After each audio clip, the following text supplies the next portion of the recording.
beautiful people. Welcome to this episode of K9s Talking Sense. I'm your host, Cameron Ford. And on this episode, I have Natalie Morris with me. So what I wanted to do was do a year-end review of kind of all things detection, what's going on with Ford K9, what's going on in the detection dog world, all kinds of things. Just do a fun year-end review. So before we get started, Natalie, thanks for hopping back on here. Hey, everybody. So as we get started, let me go to my little glasses here so I can read. In this episode, what we're going to kind of cover is we're going to go through basically what's going on with us, like I said, what's going on in the detection dog world, some things like how I've changed as a trainer, how you've changed as a trainer, but we want to cover things like what's going on in the detection dog world. What are things that are important? Like, are we dealing with new techniques, standards? I made a post recently on social media that got a lot of conversation going on standards. I also want to cover things like search style, things like what is Pavlovian interference, going through things like, let me look at my little list here. I'll get into like science versus experience, online training versus things like in person. Where is nose work these days? What's going on in that world? And then talking about the Working Canine Symposium and what's been going on and what's coming up with that. That's going to be over in Atlanta. So with that, first, I guess, is, we have a lot of things going on here, which is Natalie is now leaving Las Vegas, literally like the song almost, and then coming up to Santa Rosa because now she's not just a, detection dog trainer. She's entered the world of Mondio Ring.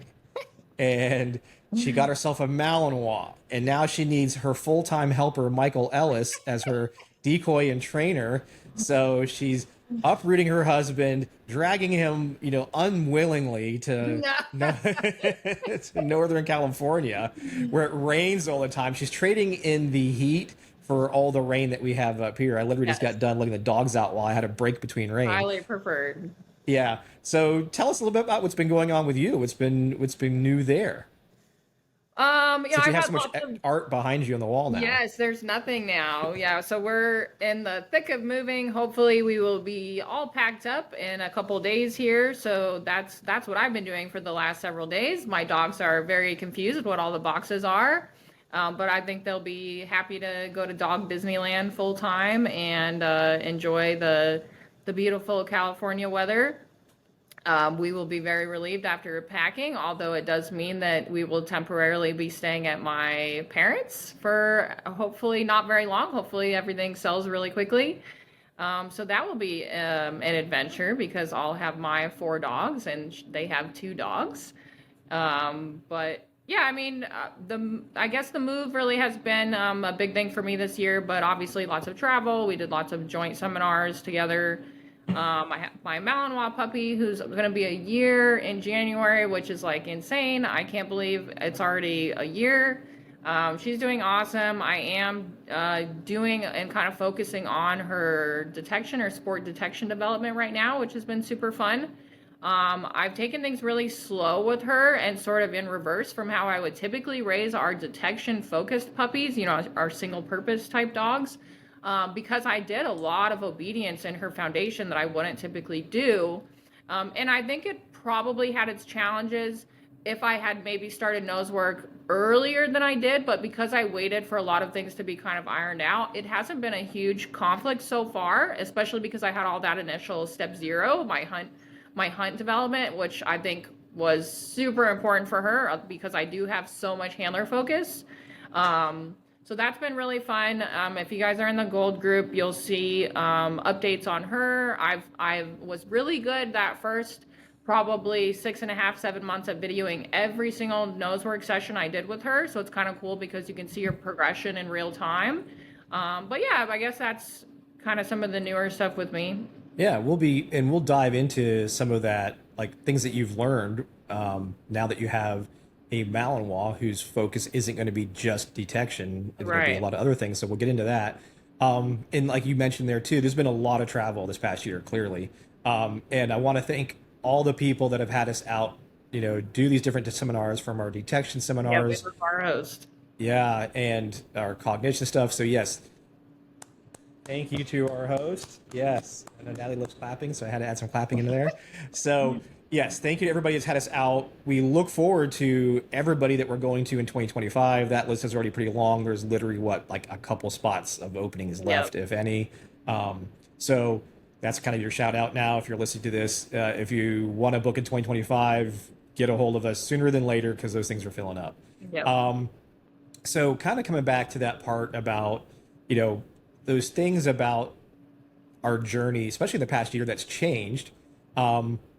It's been interesting as we've traveled around and lessons I've learned, and then also kind of being up here in Santa Rosa with Michael Ellis has kind of made some big changes for us as individuals, and those changes kind of drifted into the business clearly. And one of those biggest things was kind of shifting from being very what I would call technical or very science related and kind of going into more of what we started doing near the end of the year, which was results driven kind of focus. Um, you know, for me as a trainer, one of the biggest differences, just being a handler again, has really just been something that's grounded me, I should say, and made me feel better connected to those I'm teaching that are kind of in those same positions themselves. And that's kind of important as I've learned as a trainer. But it's also the bigger thing I think it's given me is more patience too. You know, being understanding of where people are at, but also the other bigger thing that really kind of changed the focus of education was as a handler, we just want results. We just want it to work. We want what we're doing with my dog and whatever things I might be facing or challenges. I just want those. I just want to solve those. So I just want a trainer who's not so strict in a method, who's not so rigid about you have to kind of do it this way and that way. And I just kind of wanted, and we kind of embraced the terms fuck around and find out, right?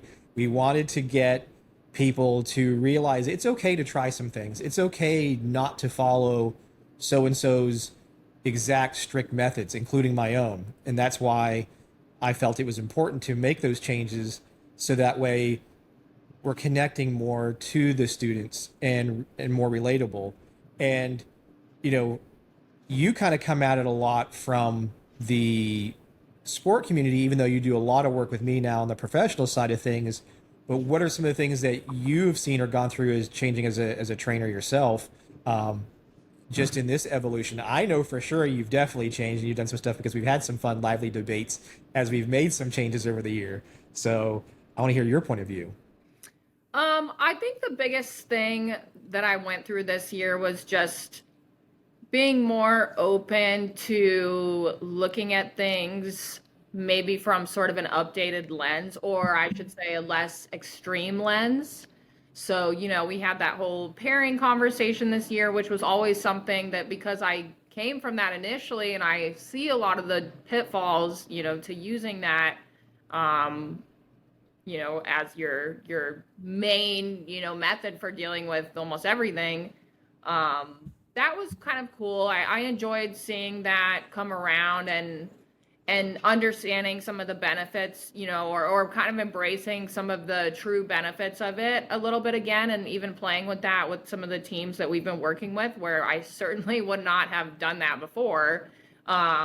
But I think for you and I, because we had such a strong focus this year, especially in not training our dogs, not training Ford K9 dogs, but in training with all sorts of different handlers from different backgrounds, where we're not necessarily going to have these dogs with a detection based foundation that have all this hunting and all of this kind of maintaining their independence and not leaning too much into handler focus. And I think we got really good at working with dogs that we had sort of built up and trained for all of that. But then to have more time spent with teams where maybe obedience is actually their main sport, and now we're trying to break through all this handler focus to get the independence. And pairing is something that we really don't have, other than just spending longer maybe doing your food or your toy hunts.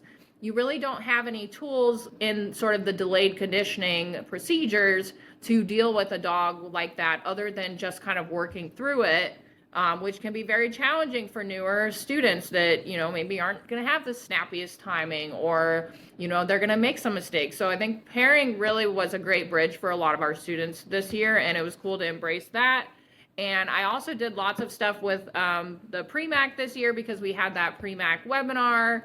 And obviously that's been a lot of my focus with the Laura, is kind of helping develop that training system and how to work through some of that. And so that was huge for me this year, because I feel like I met so many people that I realized they needed that approach, that I just worry, what advice would I have given them? What advice would I have given to them pre-Alara?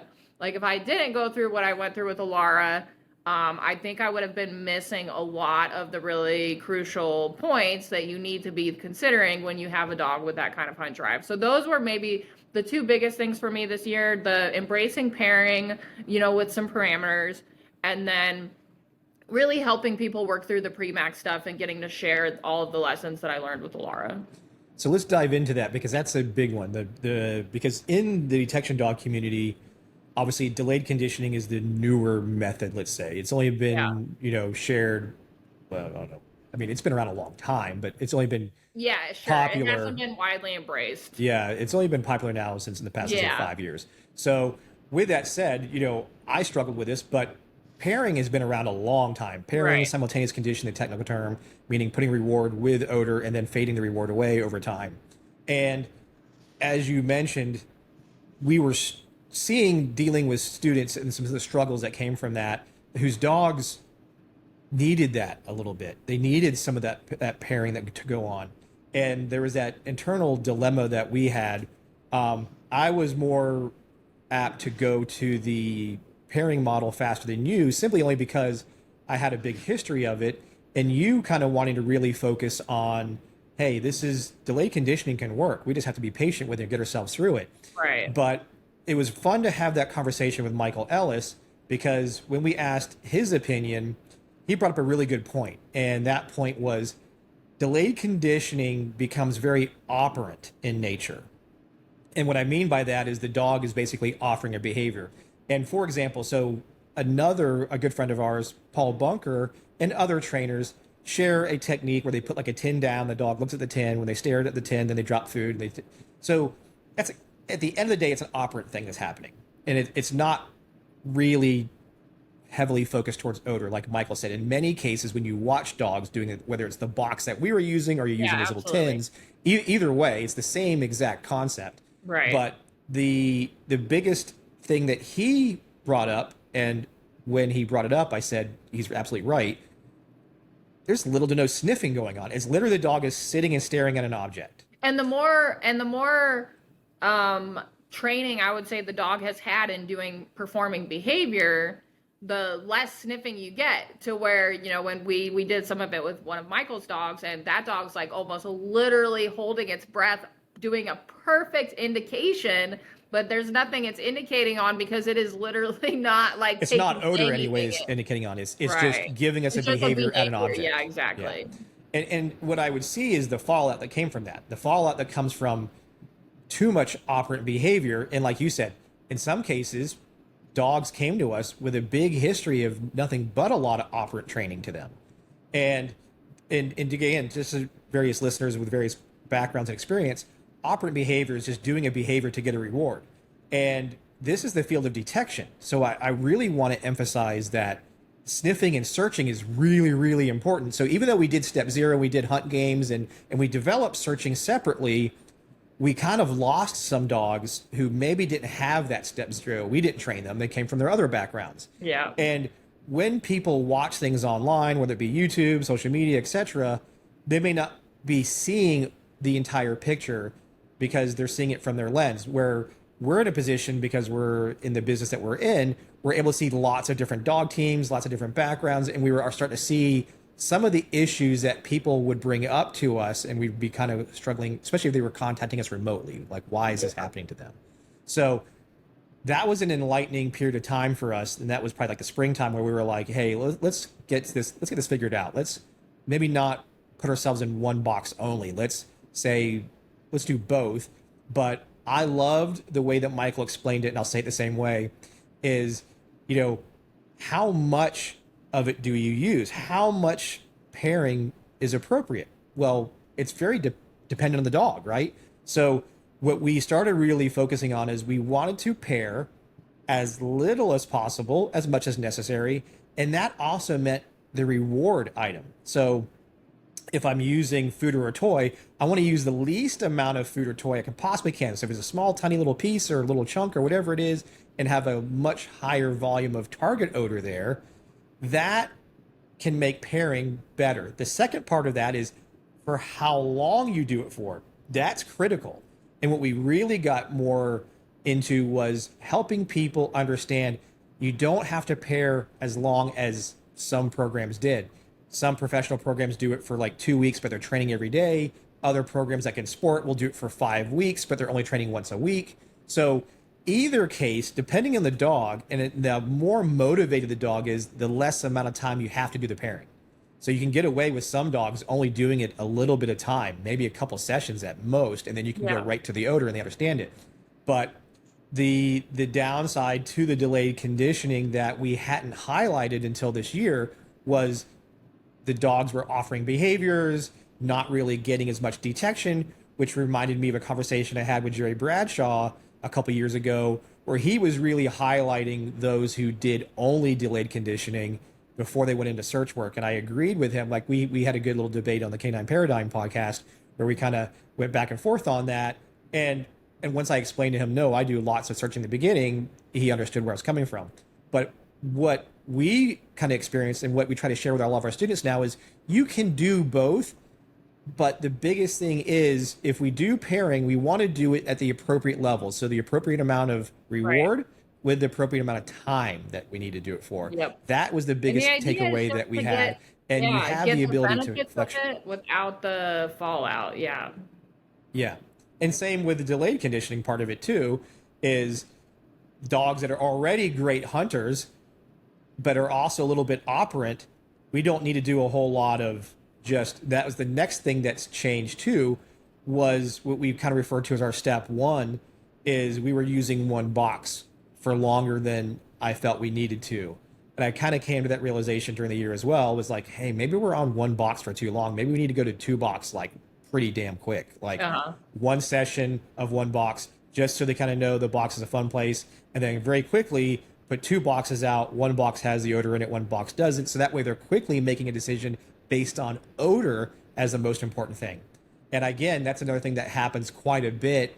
I would say probably more in the professional world, where they spend time on 1 box, probably too long, because the fallout from that is the dog goes, oh, the box is a thing that's really relevant. Yep. And again, odor drops down. So the main thing, it's really hard to get that discrimination. You know, they're not trying to take anything in, right? You can maybe get some, you know, classical conditioning sort of on the back end of all of that, but you can have way shorter reps on your discrimination phase if you don't have the dog thinking it's about behavior for so long. Yeah, and the main thing being, we want to make odor the important thing. Exactly. And that's, I think, the evolution that we were going through, is we were seeing things that were kind of blocking the odor being priority, which then kind of created when I started sharing the K9 cheat code.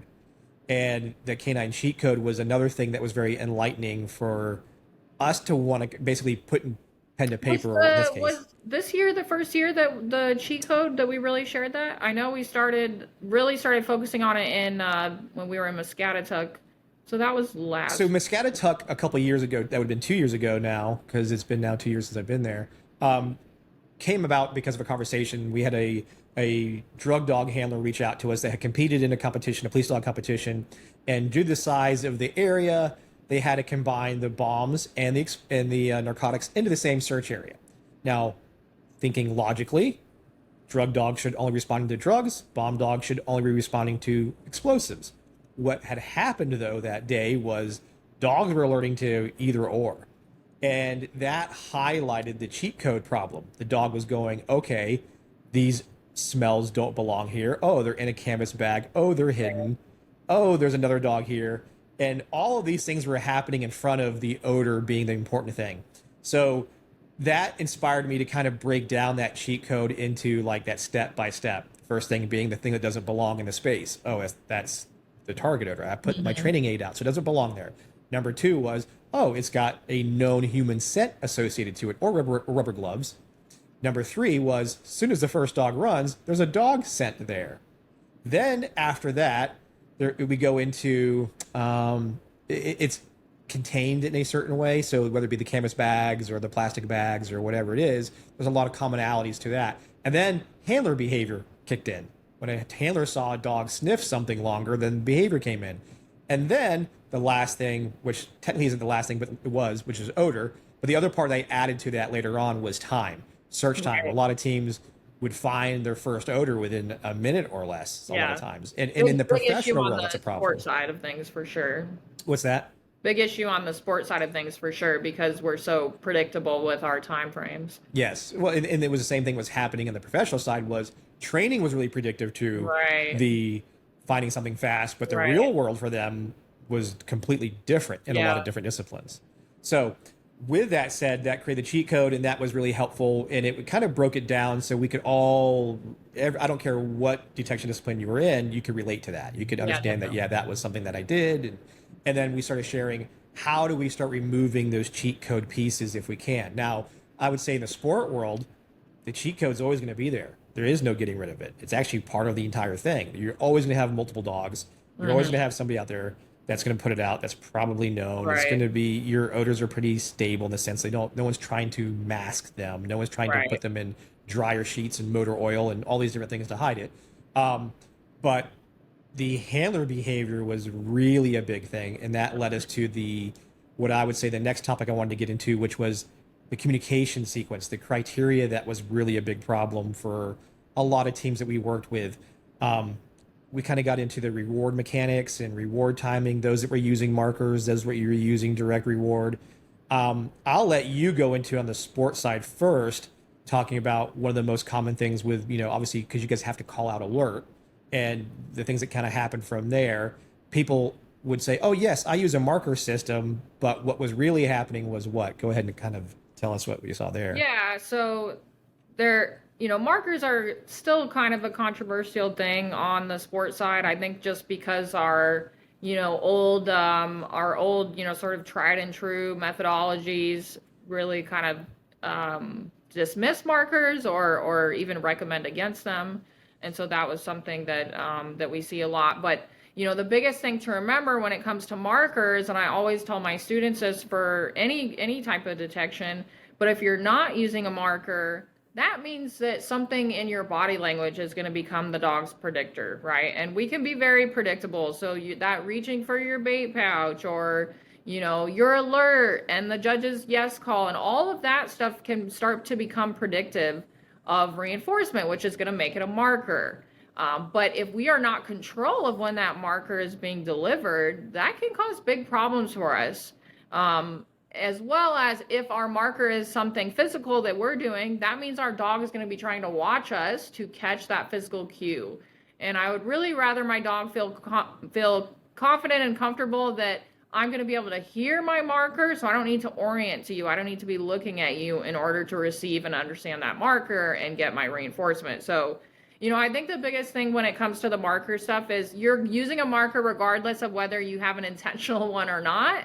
And our feeling is, wouldn't it be better to have an intentional one that you're teaching to the dog and you're also controlling when it is, administered for them to predict that. So I'm hoping that we see upticks on the sport side of things with the use of markers. And I think a lot of my students that use the Speed Demons webinar this year could really see an important application for markers when you're trying to really fine tune something. It's very challenging to do that kind of work if you don't have a specific cue that says, boom, that's when you receive that reward. Yeah, and on the professional side, the biggest thing that we saw, those that were using markers, was they would be moving first. They want to reach and grab their toy first. Right. and then they would mark. But then that movement caught the dog's attention, which then was predictive that the mark was coming. So the dogs were already starting to pivot or change or whatever. Yep. And like I've shared more recently too,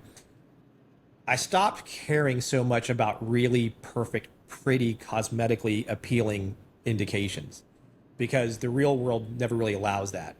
But making it clear about our signals is I don't want to overshadow my movement before I give a Right. signal. And that was the crux of the problem. That's probably the biggest thing that Michael really harps on when we do our trainer schools here is getting those mechanics down, getting that marker out first, whether it's a clicker, whistle, word, whatever it is, do that and then move to get, because that's the whole point and the premise behind a marker or condition reinforcer is to that signal happens that predicts the reward.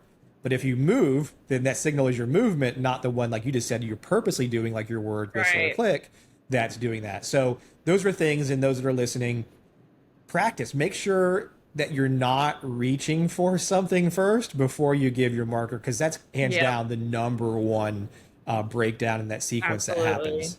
And then on the sports side of things was handlers would say alert because they have to. And they would say alert, and then as they would say alert, they'd wait for confirmation from the judge. By that time, they're reaching, the dog is coming off, and then they go yes, and they walk up and they pay. Well, when they gave yes is when the dog was leaving the odor. So then there was some issues they were dealing with because dogs started learning that, okay, I found it, then I peel off and come to you because this Yep. is how the sequence works. And like you said in some of those webinars that you were sharing is you have to teach the dog through in your training, you practice that. You say alert, somebody says yes, and then if the dog breaks off, no, they have to go back.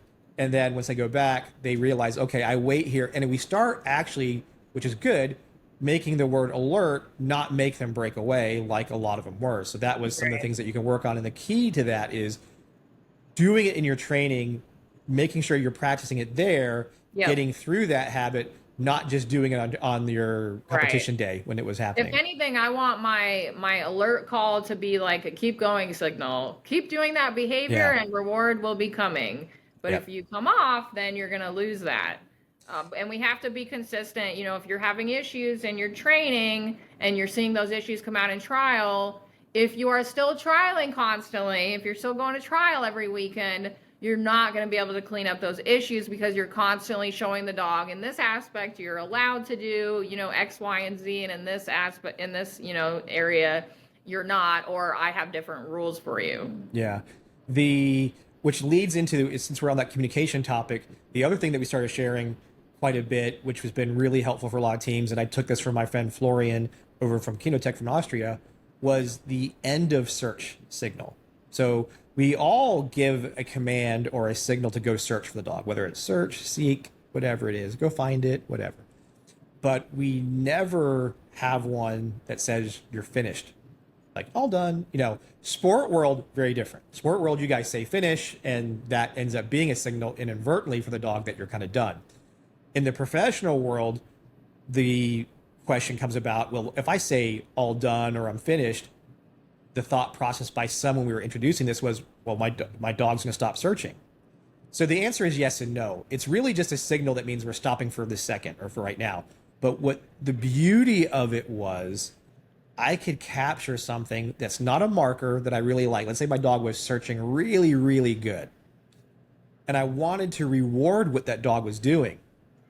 I can't use a marker because my marker is being used for stimulus first, the odor being there. It's odor, behavior, my condition reinforcer, my marker, and then reward. So if my dog is just searching and I randomly yell out free, the dog's going to be like starting to search and start waiting for that to happen. But if I say all done, the dog can come back to me. Now the dog comes back to me, I can reward if I want to, or I can reset and start again. So this is where I can say, dog searches really well, I like what I'm doing, or the dog's been searching for a while.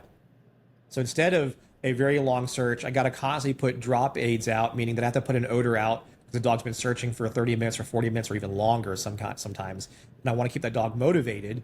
I have to put something out for them to find it and motivate it. What I also got to learn was, and what I share is, sometimes I can just say, all done. The dog comes back to me. We can play, we can reward.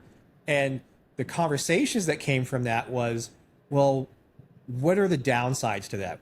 Will my dog start automatically wanting to be all done because it knows it can get reward from me? And like I shared with them is, Well, number one, we do this in training. This is where we flesh it out first. Number two, depending on the dog, is how often and the frequency in which I do it. And then followed up with, if a dog's really motivated, I don't need to give it its high value reward all the time. I can say all done and just praise them, restart my search with a search command and keep going again.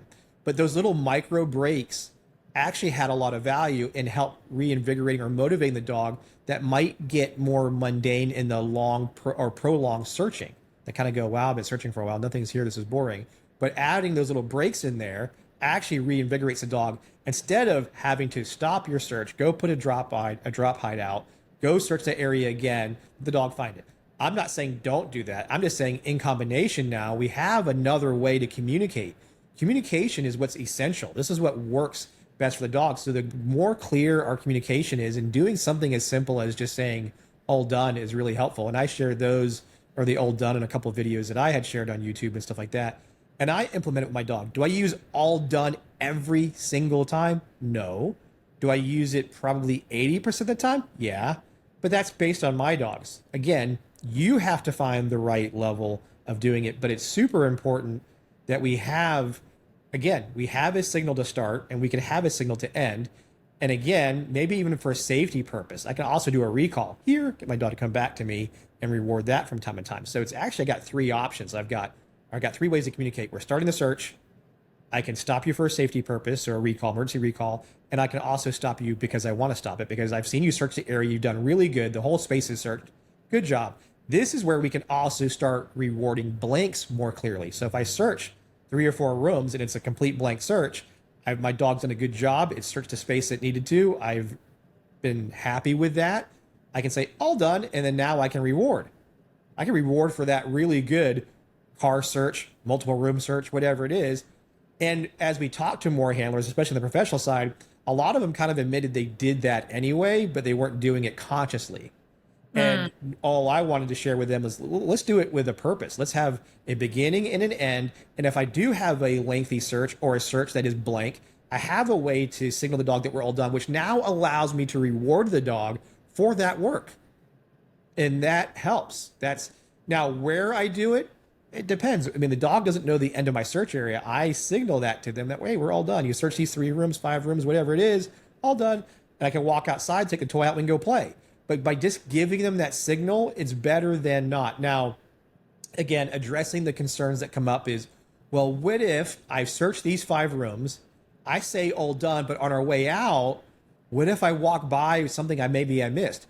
Well, as we showed some handlers, if there's odor there, their dog's nose doesn't automatically turn off because of that. But if I rewarded and I'm still in the search space, then yes, if they're playing with their toy, they may not acknowledge something as we walk out the space. So where you give them the reward item is where that can interfere. So if I say all done and I still got to walk out of the building and there's something there as I'm walking out, the dog will still probably, if it's still going to be actively searching because it wants to, and it's got a clear picture of its job, it'll do that.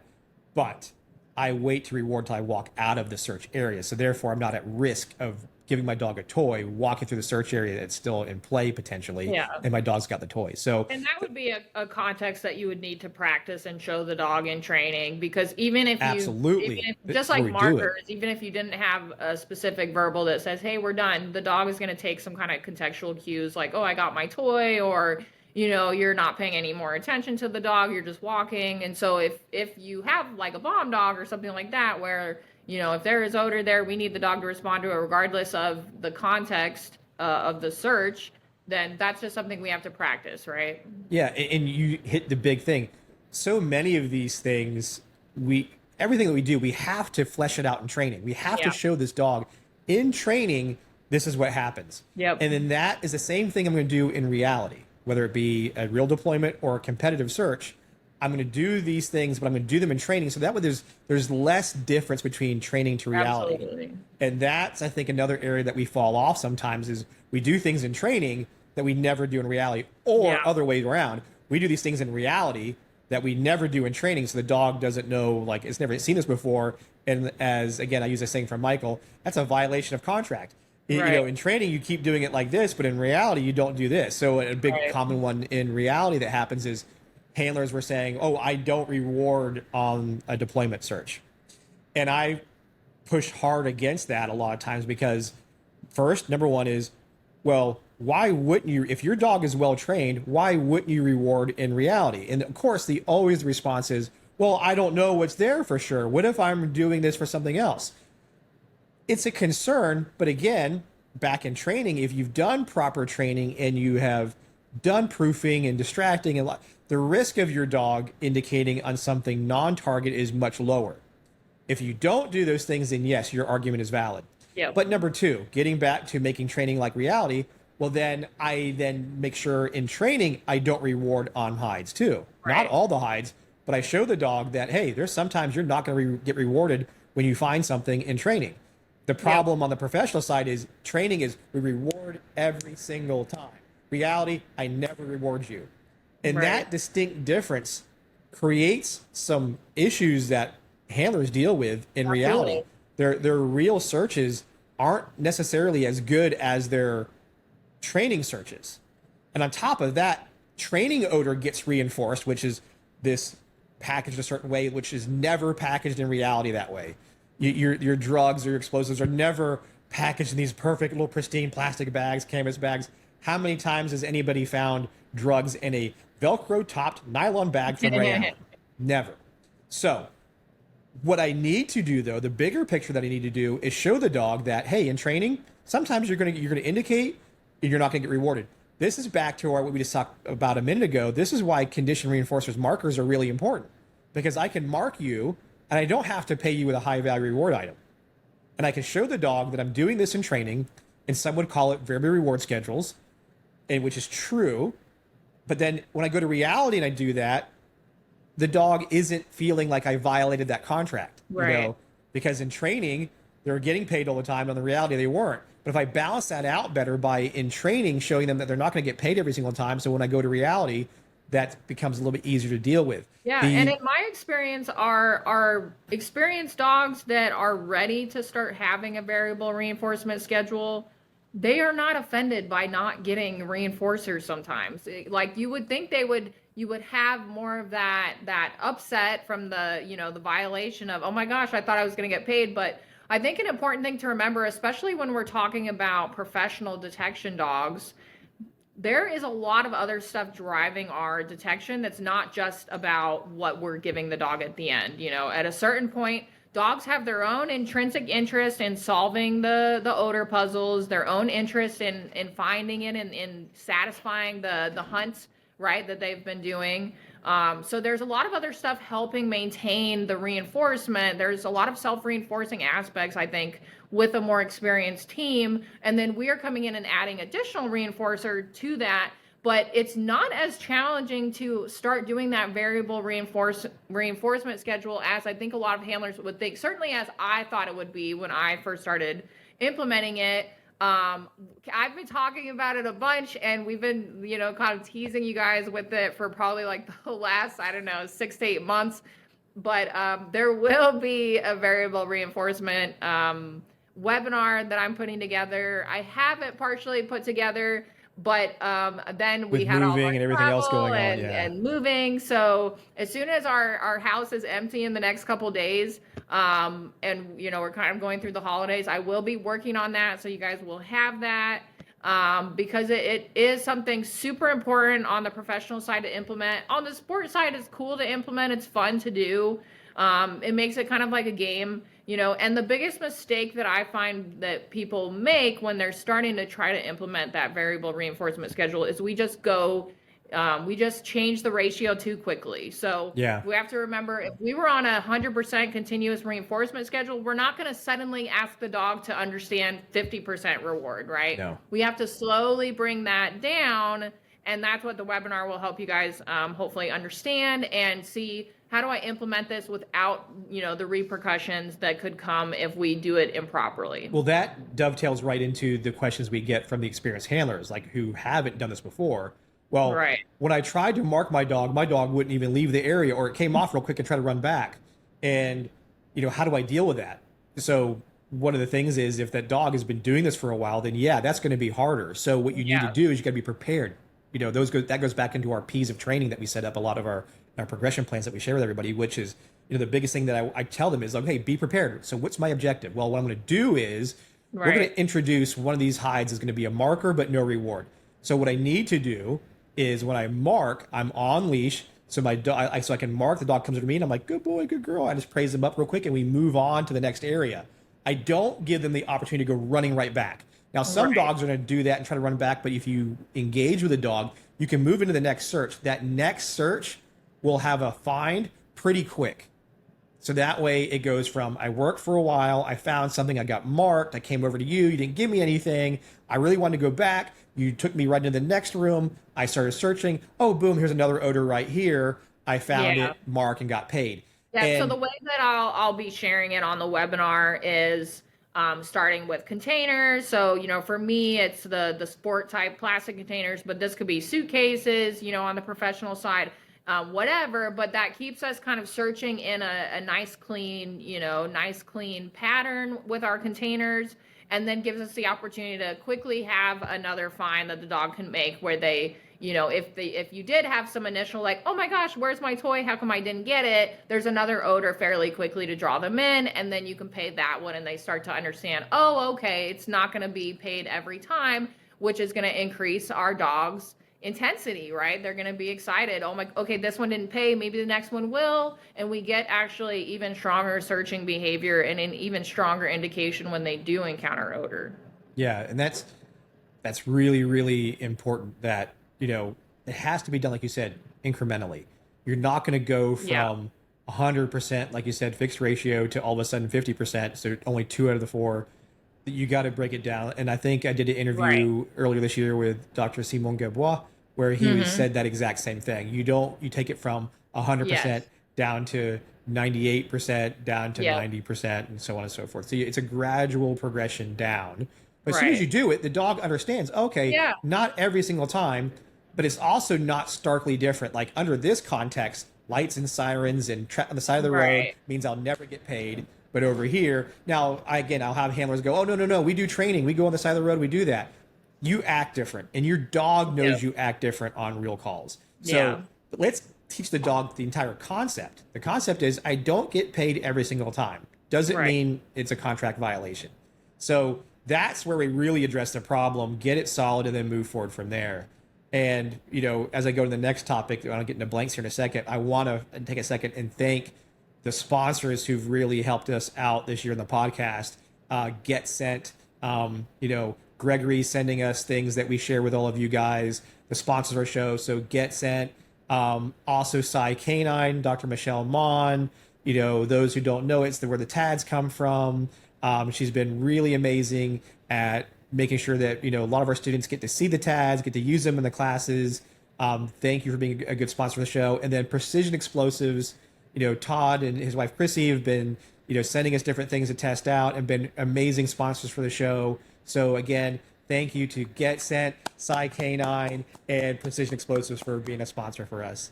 So with the other part that this goes into as well is the importance of blanks. The biggest thing, again, as we've traveled and worked with all types of teams, again, professional, hobbyist sport, is blanks. Yep. We constantly put hides out all the time, and the real world, and as people get further along in the competition side of things, blanks are important. It was really cool to see, for me on the sports side, NACSW embrace blanks sooner in training now. I think it's now being not sold, being taught sooner in the training than it ever used to. But again, it's one of those things, the more history you have of fines, introducing Absolutely. blanks becomes harder to do, Yep. which I is think why, the big change on the sport side, and I forget if it was this year or if it was actually last year, but they made an update to some of the rules where you can have a blank in any of your elements, whereas it used to only be interiors. So once they made that rule, then I think people realized how much more they need to incorporate that so that the dogs have a chance to generalize. Not only can it be blank in my interiors, it could be blank in my interior and my exterior. So I think that them making that change kind of renewed people's attention or understanding of how important it is to be showing our dog blank areas.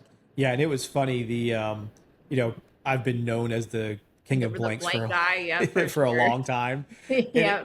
it would be funny. We'd go to seminars and they know this and they go to the first search. And I've had numerous ones that were set up as blank, and it still screws with people's heads Yeah. that when you search a space, you're so, it's so hard for us to call blank, right? Yeah. Because and I'll watch handlers work the hell out of an area and be in there way longer than they needed to. And the poor dog's like, but what more do you want from me, man? I've searched this Right. area like crazy. Like I don't know how to tell you. And then the dog's like, okay, the longer I'll go, I'll just start sniffing harder because I'm frustrated because I'm not getting anything. And the handler's like, ooh, you see this? The sniffing increased. There's got to be something there. So, I just want to keep sharing with everybody, Yeah. do your blanks because it's super important. And then detection dog discipline related is another aspect that Right. kind of drives the frequency in which you do blanks. But the important part is introduce the blanks sooner than later if you have a newer dog. Introduce it obviously we introduce it, what we call our step 2 process, where we're doing the odor recognition testing. Blanks is a part of that component early on. So those dogs, it's not a big deal to them that a search is blank. Again, it was so funny when Florian was here this year. And it was one of the times we were doing our little monthly nose work class it was a detection dog club day. And, he wasn't familiar with the sport world too much. He kind of was and wasn't, but in Europe it's slightly different than it is over here. So anyway, over here it's like find, very few blanks. They don't, and they also don't like a lot of structure over here. Like he's very structure related in the sense of your dog must sniff every item, especially if it's a lineup, especially if it's containers. It needs to sniff each container. Otherwise, if it doesn't sniff a container, how do you know it was checked? So he started explaining it, and I could see the response from the women. They were like, yeah, I don't know. Anyway, as the day went on, I had to go out and work with a more advanced team. I come back into the room. He's got them locked down. They're all doing exactly that. And then they come back like, we love this. This was great because the rule was if the dog was going down the container lineup and they missed a container, they started over again. Yep. And then he would move the hot item to another location. So even if the dog went over it, it got moved. So if the dog was like, oh, no, I want to go back there now. No, he moved it.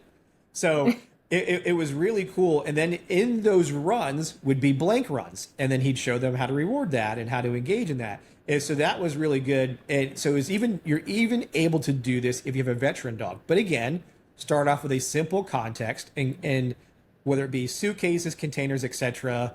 That's an easy way to do it. You can do your boxes, you can do your lineups, whatever you want to do. You can introduce it there. And that is a safe area to introduce it.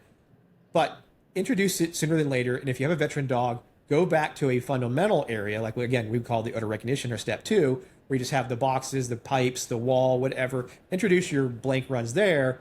And if there's a fallout issue or something to deal with, you're dealing with it there, not necessarily associated to something else that you may not want it associated And to. I think the big thing for people to understand if you start training blank areas a little bit later in your dog's career and their understanding of the work is that you're not going to stay in that area until your dog goes, what the heck, and false alerts, right? Or starts looking at you or whatever. You're going to stay in that area until the dog has checked everything, and then you're going to leave with the dog. If we leave our dog flailing around, desperately searching the blank area, they're going to do something, right? That's a lot of handler pressure to be putting on the dog, and we know it's blank. So when you're first starting that, we're going to kind of help the dog. Okay, you searched everything. Yay, good job. You're done. Because if you haven't done that, your dog is convinced that there must be something there. Oh, absolutely. And we watch that all the time. The other thing that we kind of got into this year was, and it was near the end of the year, was the introduction of putting hides back at the start of the search. Yeah. We keep having these searches that we all want to see our dog hunt. So we let the dog just search all this space. Our hides are always deeper. So the dogs just started screwing off the beginning of the search areas. Now in the sport world, they were like, oh, I'll come back. I'll search that area. And that's fine. That's your strategy. That's cool. But on the professional side, there's some things that you're going to miss if you don't teach the dog. When I say start the search here. And on the sport side as well, it's not a good Of habit course. to get into when No, time I was just saying that the sport people cared less because they're like, oh, no, Sure. that's no problem. I'll come back to that area. Now, the truth of the matter was they'd get lost in their search and totally forget about coming back to the And start. it's such a waste of time if you know, once you get to the higher levels, you have larger search areas. It can be such a waste of time to have to go all the way back to the start to feel comfortable that you've cleared it. Yeah, 100%. So what I started doing was, and what I wanted to share with that was, I want to put something in the very beginning of the search at least 30 to 40% of the time, because I want the dog bought in that when we start the Yeah. search, there's value there. Yep. If 90% of the time or more, the hide or whatever I'm looking for is way out, never here at the beginning, the dogs aren't going to even bother searching the beginning. Why Why? would There's they, no right? history to it. There's no value Yeah. there. So I kind of don't care what discipline you're in. Maybe look at refocusing on adding value to the start of your search by putting a Absolutely. hide right there in the beginning. And you'll get dogs that will go, when you say search, boom, we're going to start searching right away. Yep. And that leads into the other part of the conversation, which was, I've seen the industry go into dogs that are just kind of running around a space, what I would call loose searching, hoping to find something easy versus searching with intent and with purpose. And when you do something like this, when you put hides in the beginning and maybe you have a smaller area to search initially or more frequently, you'll get dogs that search with purpose, not the dogs that go as fast as they can, run around a space, hope to find the easy hide that you've set up, using the cheat code, all the things that aren't there in reality. Getting back to getting a dog to search with a better search frequency, searching with a higher sniff rate. So that way, that when I say search, they're actively searching pretty nicely. And it brought up it came up the other day, I should say. I shared a video of Diego with his bed bug dog searching like a hotel room, not hotel room, sorry, hospital room. And a couple comments were, it was actually more from the European side of things, because I know them. They actually, their dogs, they say search, start searching almost immediately, and they search with a pretty detailed pattern. In the video, the search was kind of loose, and Diego's dog searches around the space, jumps in the bed, jumps off the bed, goes around, eventually goes up on the little sofa up to a window and finds it, does a good job. The question that kind of came in was like, well, it's interesting to see it done that way. They handled it really, they said it really nicely, but I know for them who search more, because we're looking for a bug. I'm looking for a tiny little bug. In some cases, it could be just one bug or two bugs. So I get their point of view is, wow, I mean, your dog found what you put out, but does that lend to good habits, especially if you're looking for something small or something with low odor volume? Well, I think that I definitely the low order volume, I think is kind of a big piece that people are making a mistake on. So, you know, part of why our dogs might learn to search like that is not just we're not putting it in the beginning of the space, but also we're putting out such loud odor on Yeah, these higher thresholds because, again, we're okay, they're new, we want them to be successful, but whatever gets reinforced within those early sessions. So if what gets reinforced is your dog zooming around and then, oh, boom, it smacks them in the face, that can start to become their expectation for what that threshold is going to look like. And then the type of searching you get goes along with the strategy that worked, right? So if running around the space until it hits you is an effective strategy, your dog's excellent going to point. do that versus having a lower threshold where your dog learns, if I want to get paid for this, I have to really take good samples of whatever I'm searching or I'm not going to be successful. Yeah, it's a Um, combination of those things. It's a combination Absolutely. of putting hides out right at the beginning of search, also lower amounts of odor, help them have to use their nose to find it. And And we then talk that's about what that. they're going to do, right? Because that's what's getting reinforced. Of Now, I course. do think on the professional side, like if we talk about a discipline like bed bugs, you do have to find a balance between that high sniff frequency where you are likely to find very small source versus a looser search strategy where you're covering your space faster Yeah, because you may or be not required to search necessarily 100 rooms. faster, not necessarily faster, but with the dog expending less energy. And so there are some limitations, of course, there. You know, if I we don't all even know if search. they're expending less energy, because in some cases dogs are running around like Sure, crackheads. sure, yeah, I But get I what you're get your saying. I get your Yeah, point. like yeah, if you're covering this amount of space with a super detailed, you know, a super detailed dog with a high sniff frequency, you can't maintain that for 20 rooms, right? Like the No, dog's going to gas themselves out. So it's finding that balance between, correct. you know, an appropriate sort of free search and then saying, okay, this area has a lot of potentially productive space. Let's get in and detail that. And I think it's kind of, you and I talked about this at one point, where some of the industry, and we see it on the sport side, right? Where because of our old school methodologies, where we were like on the dog's butt, or more so the dog was on our butt because we're leading the entire search, we had that, over management of the search area. And now we've sort of shifted to like the opposite, right? It's always swinging from one end to the other. The opposite end of don't touch the dog at all while it's searching. You're just an idiot holding the leash. Yeah. And I think that, one of the things that you and I agreed on is, I'm not a big fan of either extreme. I want to meet somewhere in the middle where I can have an efficient search strategy. And for me, the joke that I always make with my students is, I'm going to forget where I've been, like for sure. I'm not going to remember if I checked that couch or not, unless I am following some kind of pattern. And that can help me go, nope, this section is done. And that keeps me from working my dog too long and all of that stuff. So I think that there's benefits on both ends, and it's sort of meeting in the middle and what your dog needs, especially if you find that your dog is not necessarily, our super sniffer where they have a really sensitive nose and can hone in on stuff.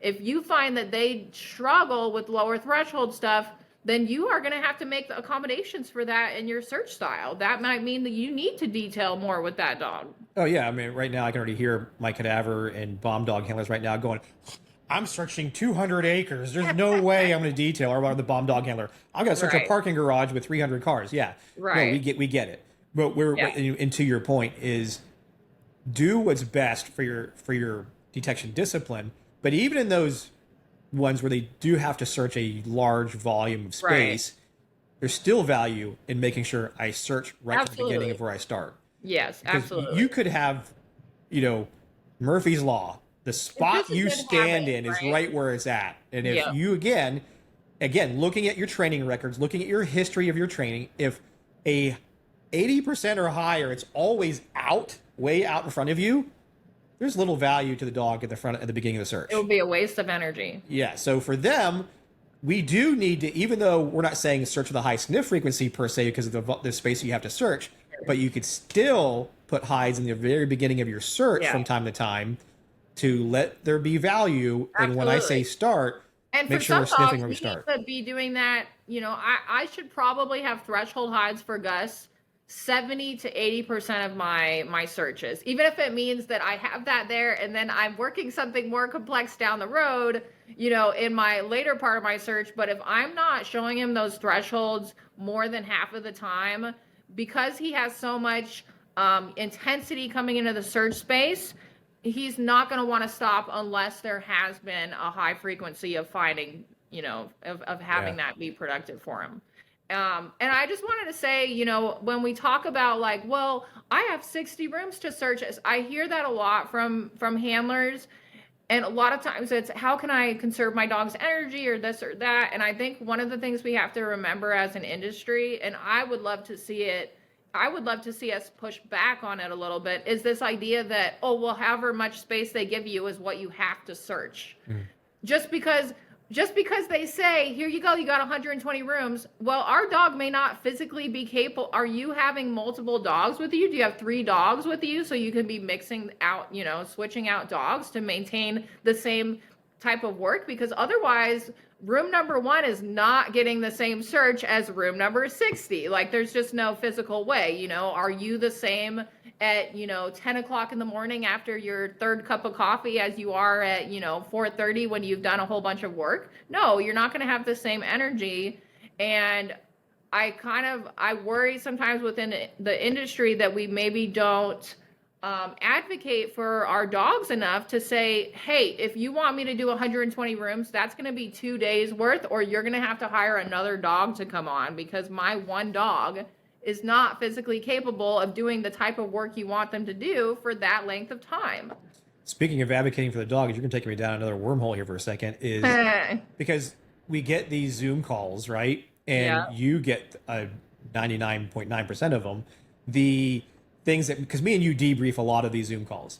And one of the things that is a common thing that comes up is handlers not advocating for their dogs in these kind of really, I don't know how to say it, but just training things that aren't working for their dog.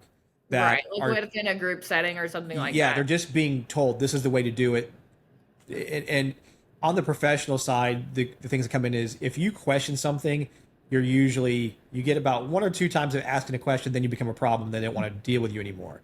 So therefore, no one really wants to say anything, even though they know what's happening with their dog Right. isn't working. And then so they reach out to us, and then we hear their frustration and we hear the things, and sometimes the questions come up of, well, why do you keep doing that, or why do you? Some of it is they just don't know any better, but they do feel it doesn't feel right. It's not working. I'm Right. not seeing Right. it. I'm not seeing a outcome that's performing the way I want in reality. Though in training is this, and what I'm trying to get to without going too far down the wormhole here is advocate for your dog. Stand up. Yeah. If something's not working, it's okay to ask some questions. And It's not okay just to your ask why. dog, but advocate for your training. That Yeah, is time why are we doing this? that, yes, that's time that you're putting into But it. the Don't let problem is they get somebody told, "Shut flush it up! down You're a the new handler. toilet. You don't know better. So just don't even worry about asking me." And I get that. Like, I came from that world. I understand where it comes from. I understand that pressure that Yeah. comes from that. Yeah. And I kind of laugh because you've had nosework people reach out to you and they want to train with you a certain way, and you're like, "I'm not your mistress. You don't come over to me and do it this way, and then go over to them and do it that way." And I like that was a good way of a good analogy of how you shared that. But the bigger picture there was you don't want to be a part of the process of confusion for the dog. They come Right. over to you and they train this way because they do feel better about it because they Right. are seeing some results. But then they go back and train with whoever it was, and the dog goes back to the other way. So then this confusion starts happening, and then there's other problems that develop. So what we're trying to share with you guys is just it's okay to ask questions. It's okay to have conversations. I think sometimes how you approach the question is part of how successful the conversation goes. But the other part of it is, if you see it's not working, let's find some solutions. And a lot of times we get them in Zoom calls or at a seminar. They're like, oh, this is what's going on. One, we're not going to be able to fix it in a Zoom call or even a 3-day seminar. Our goal is to help you. And this is why, again, I've switched a lot of my positions is, okay, what are you going to be able to do with the Right. construct of the training you work in? Right. So what can I share with you that's got the minimal amount of change Yeah. but has maximum effect? So And that I way think there's that not this yeah. guilty feeling like I want to go Right. train this way, but I can't, so I'm going to do this. And I think So there's let's a lot just of find out. that Let's find the hybrid version so that's right. better for you. Kind of best of both worlds. I think a lot of that comes down to just the handler's confidence, right? Like a lot of times it's a newer handler or trainer that has been following one system because they didn't know enough to have their own system, but they start learning more, and you kind of get to that point where now you have some of your own opinions about what you like in training and that kind of thing, but you're also still following along with whatever that initial method you were taught, and you get into sort of this teenage phase where you have to, grow up a little bit and decide You're old enough to question some stuff that's going on. exactly. And now you want to say, hey, actually, I think it should be like this a little bit. And I think a lot of times the people that we end up talking to, whether it's seminars or in our coaching calls, are people that are at that point, and they just need us to be there to kind of say, that is a good idea for your training. You are on the right track. Like, you do have some good ideas, so that they can feel confident to have that pushback. And I totally know what that feels like, having started in, the more traditional sport side where everything was pairing, but thankfully for me, one of the benefits that I had was I wasn't the only person sort of looking at things and feeling that way. And so then I just started training with, the more like-minded trainers that I met within those groups. And not everybody is going to have, the benefit of doing that. And I think for a lot of people, I am their, their person to talk to say, this is what I'm thinking of doing. What do you think about that? Because that's so important in like all of dog training.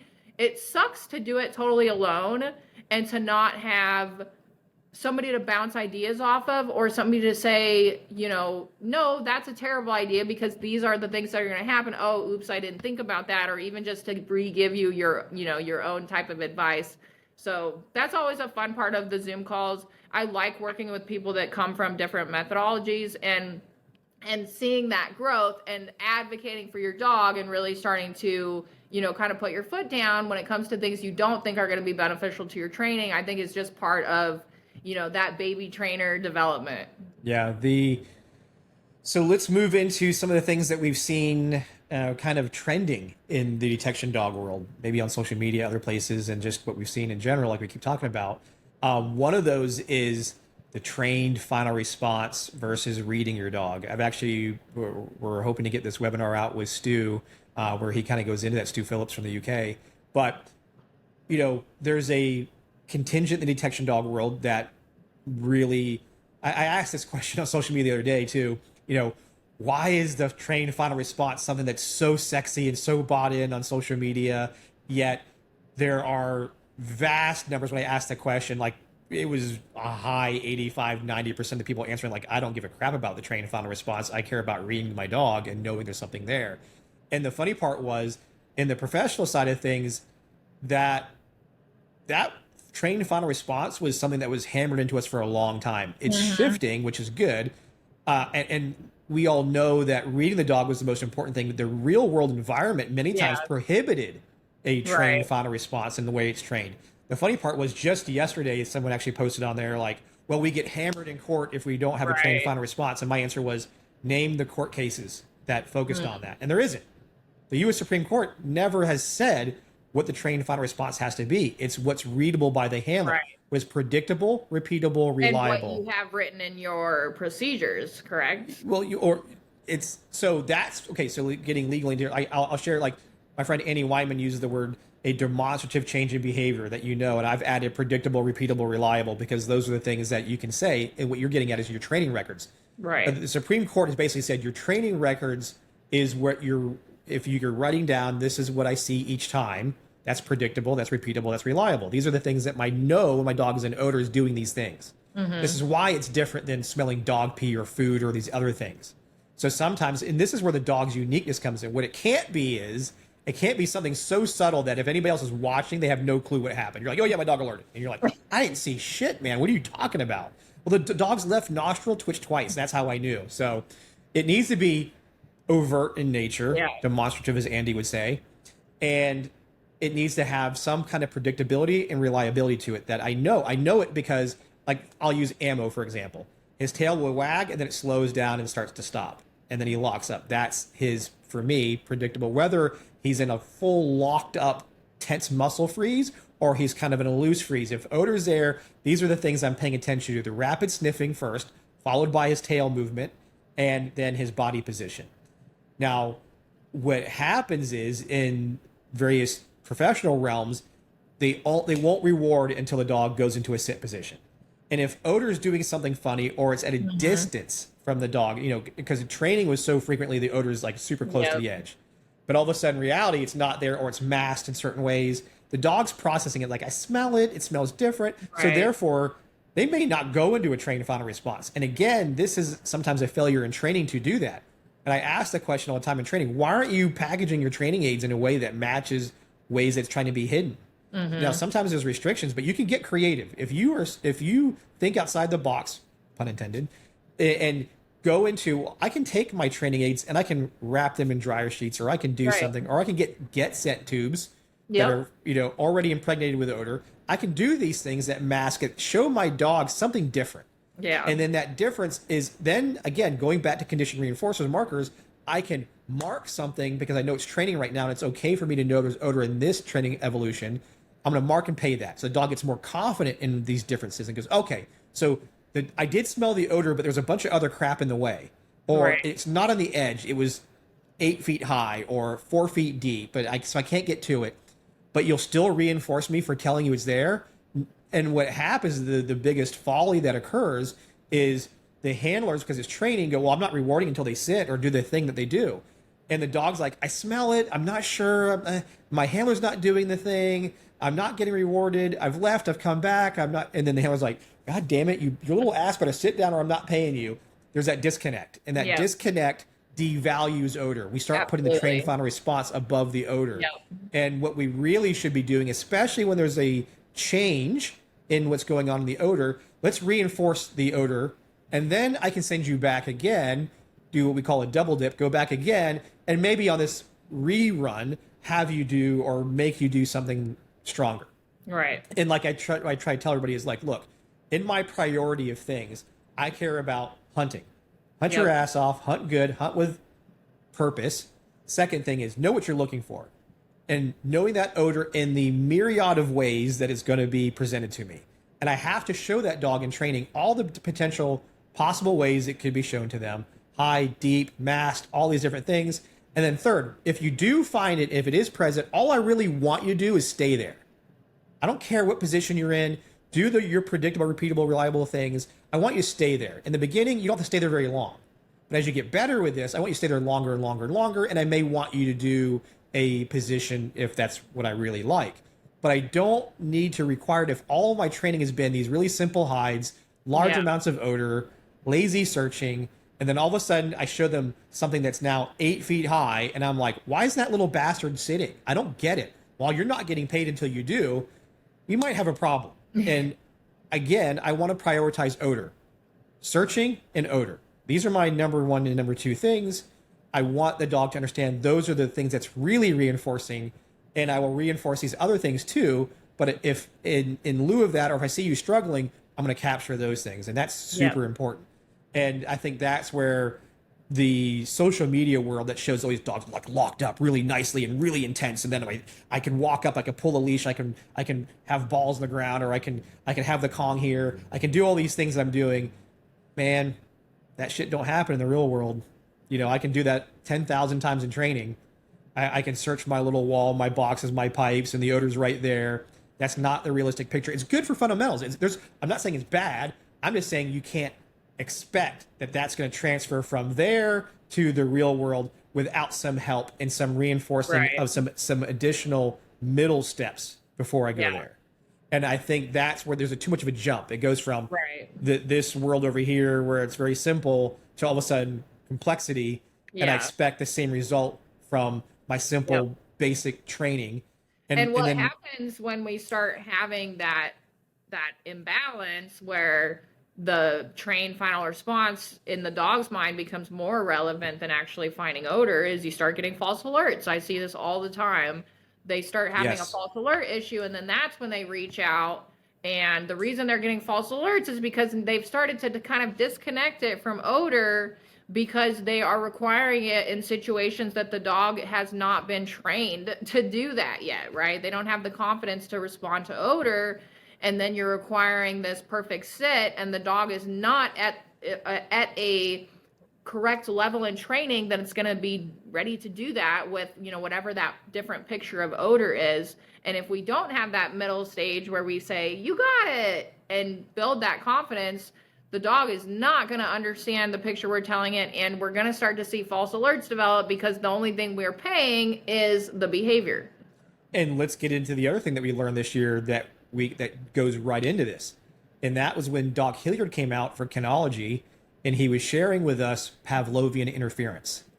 We all know Pavlov law, bell food, and we use that concept to train our dogs. But like he says, he's like, Ivan Pavlov can also screw you over, because with that Pavlovian learning also can come Pavlovian interference. And what that is those dogs that find odor that were, let's say, trained to do a position, trained to sit or down or do something, don't. They lock up. They just sit there, and the handler's like, you're just locking up. Why are you locking up?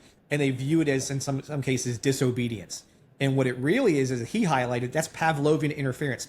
That odor went, the dog's going, oh my gosh, I found the thing. The next thing is I get my reward. And they get so excited, their body goes into tension. The muscles tense up. And now that tension prohibits or makes moving, like getting into a sit position, much harder. And that is the problem. Not the dog being disobedient, not the dog doing something else. Maybe we have to understand that the dog, especially those really motivated dogs, those are the ones who struggle with it the most. They're so excited. They've learned odor. It's supposed to go odor equals sit equals reward. But a very motivated dog goes odor reward, especially because your training was the minute your dog's butt hit the ground, you threw the toy as fast as you could. Right. And so now the dog's like, well, I'll shortcut this, or it's a byproduct because they're so motivated. Like, oh, I found it. Oh my God. It's like me. The example I give is like, okay, take your 8-year-old to Disney World and tell them to walk really slowly in the parking lot, and I have Mickey Mouse waving at them, or they're gonna halt. They think, "No, I'm at Disney World. There's Mickey," and they take off, right? So when the dog is very stimulated, they found the odor. That's a great job. They locked up. I don't want to. I don't want to lose the value of the odor. I don't want to make the value about the indication. And sometimes we get these things mixed up. We focus so heavily on that. I need you to do this, even though legally there's no requirement that says the dog must be in that position. There was a Canadian case because in Canada, the dog didn't sit, the curb was in the way, the dog searched a vehicle, the curb was in the way, the dog couldn't sit. So the dog indicated in a position, basically locked up. The problem of that wasn't that of the indication. The problem was they had written that the dog must sit. It was a policy thing. And that's what legally got them in trouble, not the dog's position. Had they said the dog does a focused response to odor, could be standing, could be sitting, could be laying down, they'd been golden. But because they said must sit, certification was a sit, all these things, that got them in trouble, not the position. So the U.S. doesn't have that problem so much, but these arguments come into play. Well, I'm going to get hammered in court if my dog doesn't respond. Okay, let's define the response first. This response can be these things: predictable, repeatable, reliable. Your records show it to you. That's the big thing. And then on top of that, understanding what Pavlovian interference is helps us be better handlers to know why these things are happening, not that my dog's disobeying these. So that was another thing that was kind of cool to learn. Now, going into another trend I shared recently on social media was the certifications. How many of these certifications have been operating the same way for 20 plus years with very little to no changes. And what I was more shocked about out of anything was the amount of search and rescue handlers that responded to this. And of course, I was kind of looking at it from the bomb, drug, firearm, typical law enforcement kind of things. The search and rescue handlers that got on there get engaged in some lively debates. And what it showed me was, wow, there's a significant diversity even within the search and rescue community on certifications, which tells me that even in that community, there's some discussions to be had. Sure. But what I was just trying to say was detection dog world has evolved quite a bit from 20 to 30 years ago to where we're at now. And what I was trying to share is there should be initially a baseline review. Does your dog know the odor or does it not? And an odor recognition test is a very easy way to do that. Is the odor recognition test a must for every discipline? I could say no. Is it very useful for almost every discipline? Yes. And how you construct it is a pretty simple format. It's a scientific formula. It's basically a number of light containers that contain target odor, non-target odors, and blanks. Can your dog just sniff these things and say yes or no, there's odor there? And if it can, good. 100% pass ratio on something simple like that. That then gives me the freedom as an evaluator or judge or whatever you want to call it to say, okay, now let's put you in various environments that mimic or are similar to your real world expectation to work in.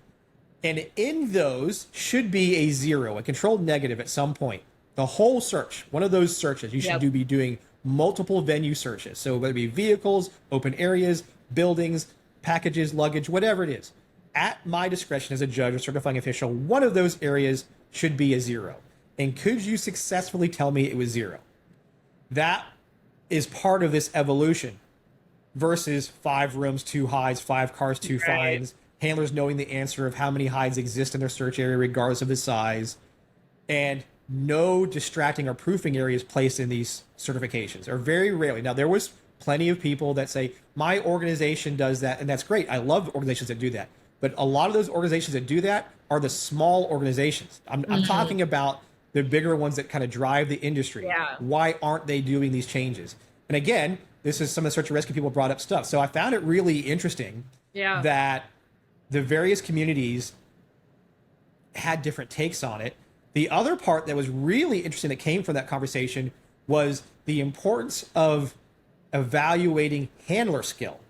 And again, Andy Wyman brought up something that was interesting, which is she's absolutely right. It's a slippery slope. Like, At what level do you evaluate them? They're new handlers many times Right. in the beginning. Some are experienced handlers. At what things do we evaluate them on? And I could say that we could come up with some basic things. A, can you read your dog appropriately? Right. Are you, maybe like they do in Europe, at least do a safety check before you start your search?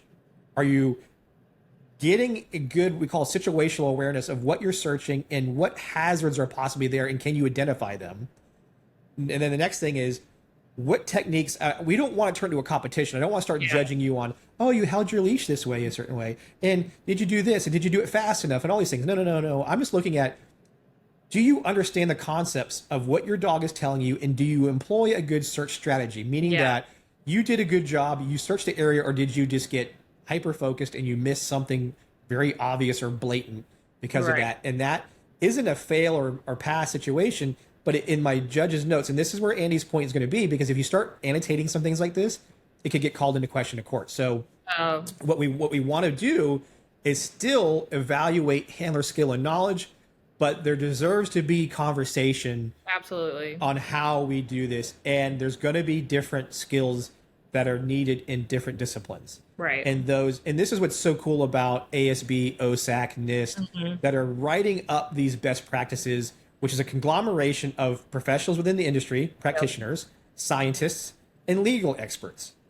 And we need to keep having these conversations so we can develop. And these things should be like our Constitution. It should be a living document that is able to be adjusted over time and as necessary. The problem is we get these organizations and I'm going to make a post about this, that are just like our government. Just like senators, they get into these positions and they never fucking leave. They just stay there like it's their damn job. And to me, if you're a leader in our industry and you're a leader in my organization, you should also take that leadership role and say, you know what? I've been here for 6 years, 5 years. I need to step away and let new blood come in. Let some other people come in with new ideas, new things, not hold on to the organization with a death grip. We need this transition of ideas. We need new thoughts, new feelings. Some people that are running some of these organizations haven't been a dog handler in 20 or more years, yet they never leave their position. Why? If you truly care about the organization, or you truly want to be a leader, being a leader sometimes means I need to step down, step out of the way, go into a different role, and let new people come in. Because what happens is it turns into the good old boy network, and no one wants to challenge because they're afraid to challenge. The same person will put themselves up, and no one's going to run against them because they're like, what are you talking about? We have voting. Yeah, but everybody knows if you run against so-and-so, you're going to get ostracized because the membership is afraid as well. So let's talk about the elephant in the room here and address this so that way we can progress for the betterment of the entire industry, the entire association, or whatever it is. There needs to be some conversations that are had to grow. And grow means sometimes, because I'm entering the older stage of the detection community, and there's ones that are still out ahead of me. Sometimes we need to step out of the way and let some of the young people start to grow and come into this and stop holding on to this. And this is in multiple genres. So it's not just the police or military communities. It's search and rescue. I'm sure there's conservation is probably our newest one on the block, but I'm sure there's some of these same things. I just want this podcast and this episode and this segment right here to maybe be a catalyst for people to advocate for some change. And maybe this resonates with some people who are in these positions that maybe they hear this, or they may hear it through the grapevine and say, you know what? I've held this position for a long time. I did a good job of running this. People were happy, but I also should do the stand-up thing and say, it's time for some new people. I'm not going to run again, or I'm not going to hold this position. I'm going to let some new people come into this. And I think that's super important for the growth of our industry and for the betterment of all these things. And it doesn't mean that, some of those trainers that have been doing it for a long time, that they don't still have a ton to give to the community. Of course. And a ton for the younger generation to learn from.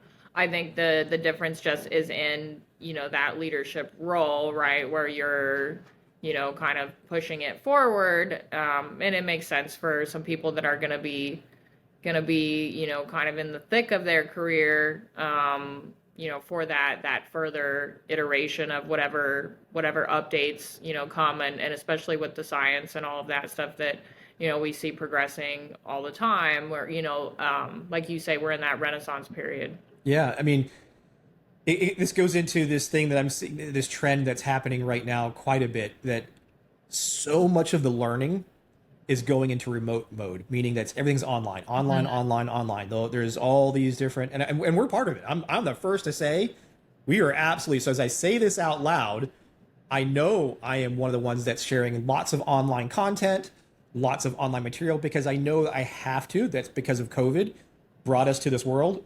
And then people realized I could actually gain a lot of information remotely.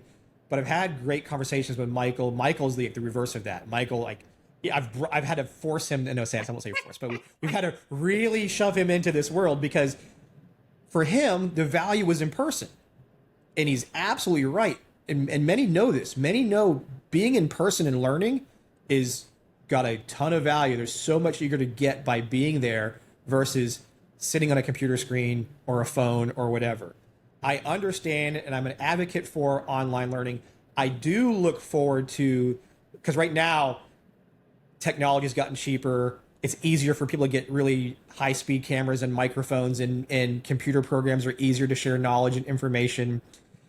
And now the market's getting more and more flooded with it. And what I kind of hope and predict is that once we all get kind of tired of everything is online, or I don't travel anywhere, I'm hoping the resurgence comes back, and maybe a couple years from now, where the we all kind of get tired of doing it online, and we go, you know what? I'll drive my ass 8 hours. I'll fly wherever so I can be there and Hmm. see it for myself. Ask the Yeah. questions face to face.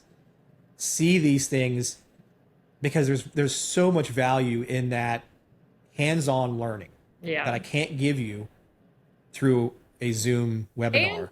and not to be like all frou-frou, but also like the community aspect. I mean, Yeah. that for me, that's one of the things that I love about doing seminars is It also getting stops the to bullshit of exactly the peanut gallery going, I wouldn't do that. All that right. shit, the keyboard warriors that get on there and Right. type their asses off, they don't ever do that shit in person.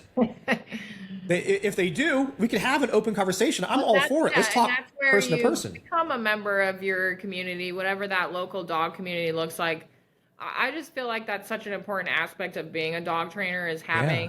having that community, because this shit's not easy to do alone. It's not easy No. to set up training alone, not just for detection, but like all of our things that we do with dogs. It's so much nicer when you have a community, and I think that's been a really fun part of doing the seminars and the classes that we travel for is watching the sync up of the community, kind of happen in real time in the exchange of information where people are, oh, now we're doing a monthly, training group where we get together and you're helping foster, that sense of community. And I just think that's a really important thing for all of the dog world to kind of move away from all the online stuff where there's so much toxicity and there's so much interpersonal drama. But when you get into the dog community in person, You can they're see right in awesome. front of you. Does something work or not work? And Yeah. is it consistent across different dogs? I can show you all the perfect shit I want online. Right. I can make it look good. There's that aspect too, for Yeah. sure. I Yeah. mean, I just shared a video, the one that me and you did months ago, where I missed two of the three finds with ammo. Remember that one by the pool, or that pool Hmm. place? I shared that, and man, that first day, tons of comments are coming in. Thank you so much for sharing reality. Yep. Yeah, I'm glad you didn't share the perfect all the time. Yeah. And it was important for me. I've said this Yeah, for a number for of years sure. now. I'm going to share what happens. Yeah.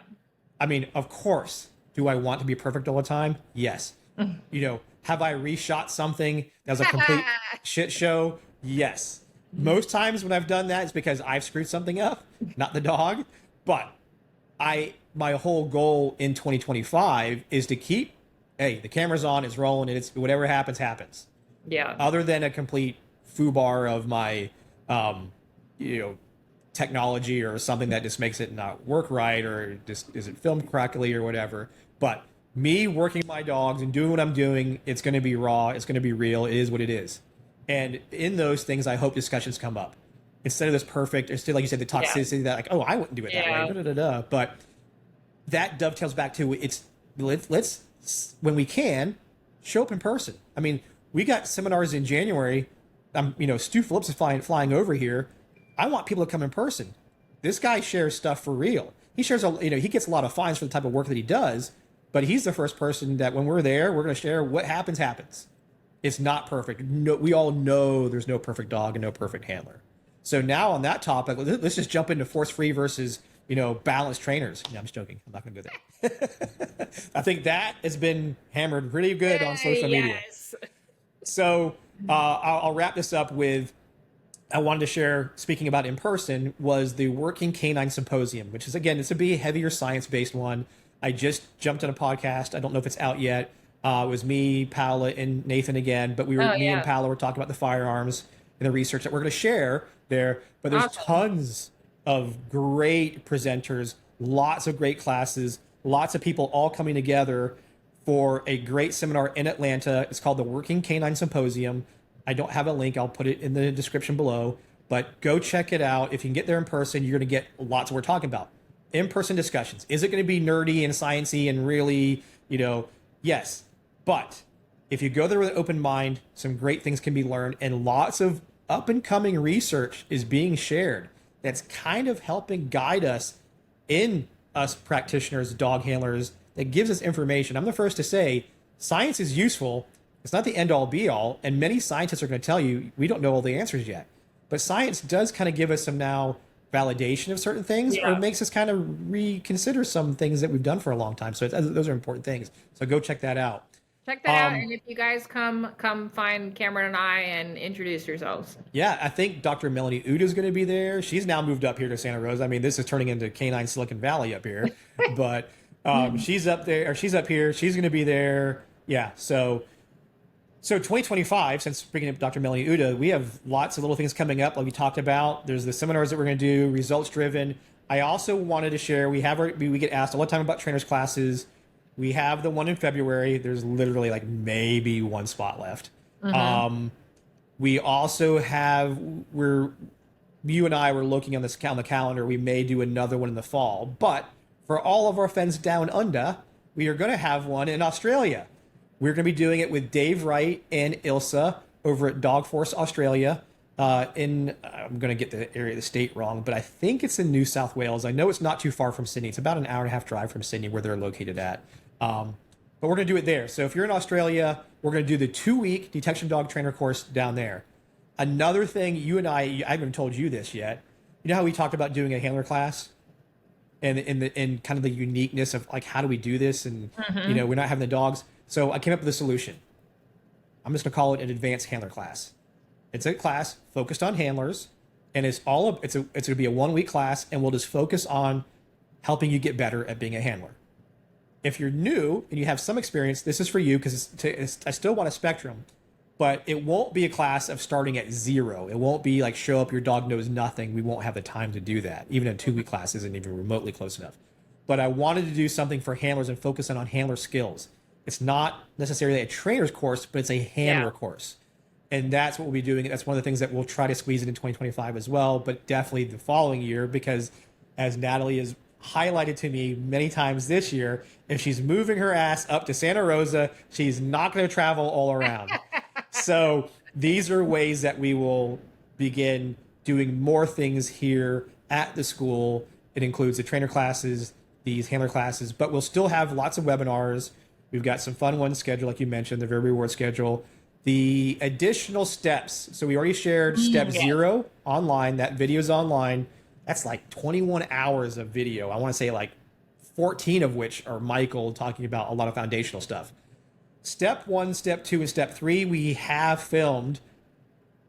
I have it ready, but here's my dilemma. I want to release step 1, but I think I'm going to do it after we do our class in February, because I want to update it with not only the sharing more simultaneous conditioning aspects along with delayed conditioning aspects, but I also want to share the port versus multi-hole searching. I just filmed some stuff the other day by myself here at the school, showing Ammo and Gamble Oh, doing it. cool, yeah. And of course, ironically, because this is a pat on my back, because I get them to search everything right from the start. I rolled the video. You're gonna see me. I roll dice. So the first version is the ports. It's the boxes with the normal port in a single hole. So I roll the dice. It's box 1. That's the first. That's the box. That's the hot box. The 2 other boxes. One's a distractor and one's a blank. So deploy ammo. Ammo goes to box 1. Boom! Perfectly locks up on box 1. Meanwhile, I'm thinking he's going to shoot down the boxes, right? Just because he's fast. He likes to go quickly. Nope. Kills it. But the cool thing was when I went to the multi-hole box, I rolled the dice. It was into box 2. So he actually sniffs the lid of box 1 with multi-holes, shoots past 2, goes to 3, comes back to 2. So it did do my point is he sniffs more, Right. but he actually bounced around a little bit. So it's an interesting thing to share because he sniffs more, but he overshoots it because there's not a big obvious hole. So therefore he had to sniff, but sniffing, he kind of went fast. Ironically, and you know Gamble. Gamble is Mr. Like, I'm so excited to go do the search. Same thing, box 1 is the hot box with the big port. Crushes it. And you know Gamble. If anybody's going to haul ass, he is. Nope. Nailed it. Box 1. What was cool, though, when he went to the multi-hole boxes, he actually sniffed each one and locked up nicely. It didn't make the exact point visually that I wanted to, but it does enough. So anyway, what I want to do... I think that when the timeline that you really see the benefit of that is the very early stage. Yes. Like once your dog knows a behavior, you don't see it as well. I'll send you the video of the Malinois because that you can really see it. Yes, that was a really good one, and we'll share that video too. Yeah. So that's what's coming up. I also will end it with this, everybody. Email us. Who should I interview? What kind of topics do you guys want to hear? Who do you want to hear from? Do you want some more Q&A style sessions of podcasts? I know it's going to be a mixture. I know I'm going to get answers on all sides of it. So in there, give me some names, some people that you find interesting that maybe I haven't interviewed yet.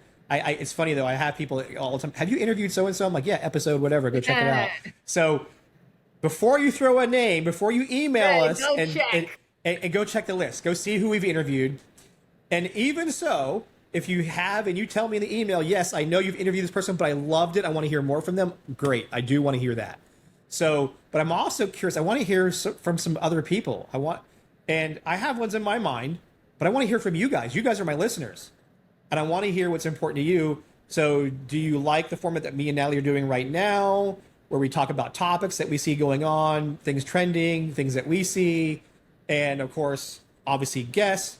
Is there specific topics that you would like to hear us talk about? Let me know. So email us, tell us in the comments on this episode, what do you guys want? Please keep giving us those great reviews. We're so thankful for you guys for doing that. Thankful for you guys. It really helps the podcast grow. And the last part to help the podcast grow, go to our website, go buy some K9 Talking Sense swag. We have the hats, the beanies, the shirts, the sweatshirts. Go hop on there. Even though I literally get like $5 on an item, I push that money directly to keep doing these podcasts. It's the same thing with our sponsors. If you want to be a sponsor for our podcast, again, reach out to us. We're glad to add you to the list. So that way we can keep giving you guys more information, keep sharing all this great knowledge. Thank you guys so much for doing all this. Natalie, again, thank you for hopping on in the middle of you moving. Bye, guys. So yeah, wish me luck the next couple days. Yes, absolutely. Here we go.